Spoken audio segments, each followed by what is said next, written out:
Karena itu, semboyan kita sekarang ini ialah hancurkan kekuasaan Amerika, hancurkan kekuasaan Inggris.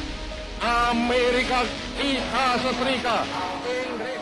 Heho Pop Gengs.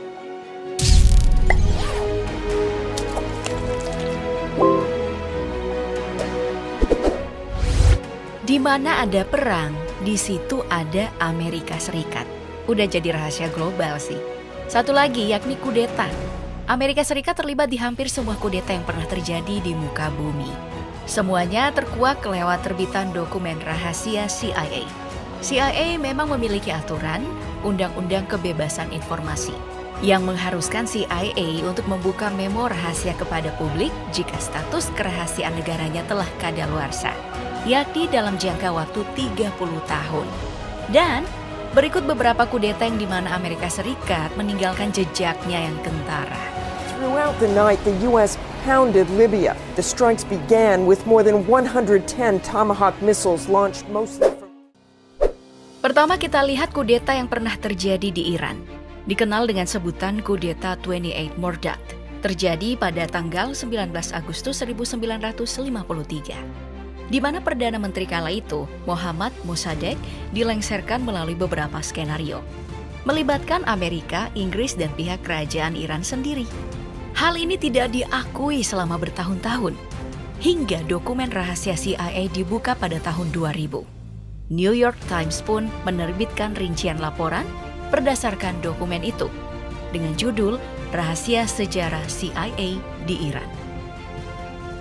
Salinan dokumen CIA itu telah diterbitkan dalam bentuk PDF dan berikut rangkumannya. A royalist coup d'etat in which Mossadegh was arrested. Now everywhere supporters throng the streets proclaiming their loyalty to the Shah. Dalam terbitannya disebutkan cara-cara mereka mendorong kudeta. Pertama, menghasut Muhammad Reza Pahlavi, Raja Iran yang bergelar Syah, untuk mengambil bagian dalam kudeta.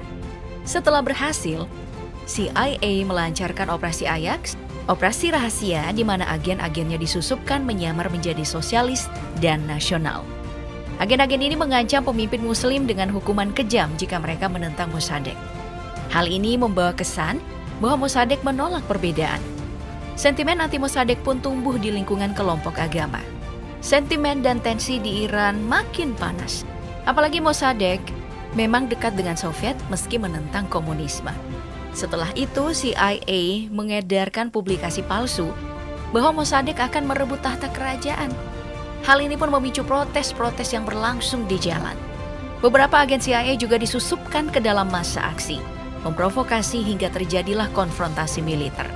Mossadegh semakin terpojokkan. Tentara pro-Syah langsung merangsek masuk ke dalam kediaman Perdana Menteri. Jenderal Angkatan Darat dan mantan Menteri Dalam Negeri Waslola Zahedi, negarawan Iran titipan Amerika Serikat Inggris dan pendukung monarki memerintahkan penangkapan Mossadegh, di mana Syah pun menyetujuinya. Mossadegh menjadi tahanan rumah. Kudeta berhasil, Zahedi menjadi Perdana Menteri. Setelah itu Amerika Serikat mendanai secara besar-besaran pemerintahan Syah dan Zahedi. Diketahui, alasan kudeta adalah karena Inggris marah kepada Mossadegh, seorang ultranasionalis yang mencoba menasionalisasi industri minyak negaranya di tahun 1950. Sedangkan Amerika Serikat dalam perang melawan komunisme kala itu ingin mengecilkan hati ekspansi komunis dengan mengkonsolidasikan kekuatan di bawah monarki dan membangun kerjasama minyak dengan negara-negara blok barat. Semuanya berjalan sesuai keinginan Amerika Serikat serta Inggris. Hingga revolusi Iran pun pecah pada tahun 1979. Dipimpin oleh Ayatollah Khomeini, pemimpin Syiah yang menentang Amerika Serikat.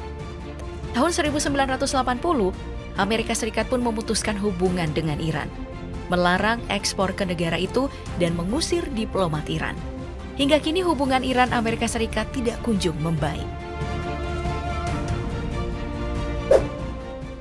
Intervensi Amerika Serikat atau AS memang selalu dalam bentuk yang senyap dan licik. Demi kepentingan ekonomi politik, Salvador Allende, pemimpin Partai Sosialis Chili dan presiden yang terpilih secara demokratis pada tahun 1970, memulai pemerintahannya dengan mengontrol ekonomi negara, menasionalisasikan perusahaan asing, sebagian besar industri bank, dan sumber daya alam, serta mengambil alih 2,4 juta hektar lahan. Decisiones fundamentales, políticas, económicas y militares por organizaciones globales que no dependen de ningún Estado. Hal ini pun membuat Amerika Serikat menjadi geram. Ia tidak peduli, ia terus membangun negaranya dengan menciptakan perawatan kesehatan untuk semua orang dan meningkatkan mutu pendidikan. Menggandeng Komandan Angkatan Darat Chili Augusto Pinochet, CIA pun melancarkan program untuk mendorong kudeta. CIA menyusupi dan membantu organisasi anti-Allende, menyiapkan media oposisi yang menyebarkan wacana dan propaganda, menyebabkan ketidakstabilan politik. Pinochet yang sangat anti terhadap komunisme dan mengagumi diktator Spanyol Franco, lantas memimpin kudeta pada tanggal 11 September 1973. Menggulingkan Allende dan menggantikannya. Ini adalah foto terakhir di tanggal kudetanya, dan di hari yang sama ia meninggal. Versi resmi pemerintah disebutkan ia bunuh diri, tapi lebih banyak yang percaya ia dibunuh oleh pasukan Pinochet. Indonesia pun tak luput dari intervensi Amerika. Tidak perlu dipaparkan secara mendetail tentang yang kita kenal dengan sebutan G30 SPKI. CIA sendiri yang membuka memo harian untuk presiden periode 1961 hingga 1965. Dokumen ini dibuka di tahun 2015. Isinya mengenai kondisi dari 8 negara. Indonesia berada di peringkat pertama. Dokumen itu bisa diunduh secara gratis dari website CIA sendiri, berjudul President's Daily Brief. Tapi banyak bagian sensitifnya telah difilter. Masa itu dunia sedang dalam situasi perang dingin antara blok barat mewakili ideologi liberal yang dipunggawai oleh Amerika Serikat dan Inggris, dengan blok timur mewakili ideologi komunis dipunggawai Uni Soviet dan Cina. Khawatir dengan dampak perang Vietnam, Amerika Serikat berupaya menumpas gerakan komunis di negara itu agar tidak merangsek ke negara tetangga lainnya, termasuk Indonesia, yang saat itu nuansa anti-imperialisme dan anti-barat sangat kental. Ditambah, Bung Karno yang merapat ke Uni Soviet dan mesra dengan PKI sebagai partai terbesar kala itu. Puncaknya saat PKI mengusulkan angkatan kelima yang menuntut buruh tani dipersenjatai, membuat militer tidak suka. Militer, PKI, dan loyalis Soekarno berada dalam perang dingin. Amerika Serikat masih memantau, lalu muncullah isu skenario Dewan Jenderal yang akan melakukan kudeta, menggulingkan Soekarno. Kemudian 6 jenderal diculik pada 1 Oktober 1965 dan mengawali rentetan tragedi kemanusiaan besar-besaran abad ke-20. Semua ini dilaporkan terus oleh agen CIA dalam laporan itu. Setelah penumpasan gerakan 30 September, laporan makin intens, khususnya manuver Soeharto. Dokumen ini sebenarnya tidak secara langsung melaporkan keterlibatan lembaga intelijen itu.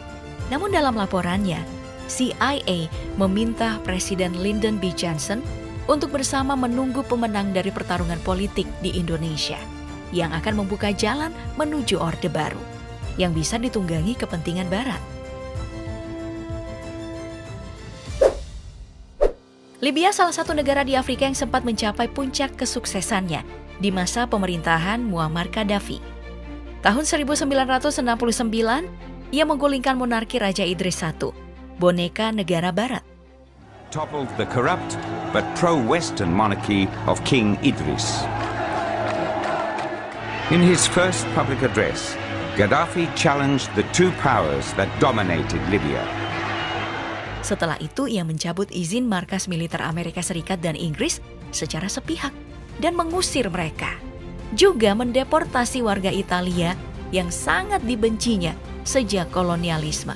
Inilah yang memicu permusuhan dengan Amerika Serikat dan Inggris.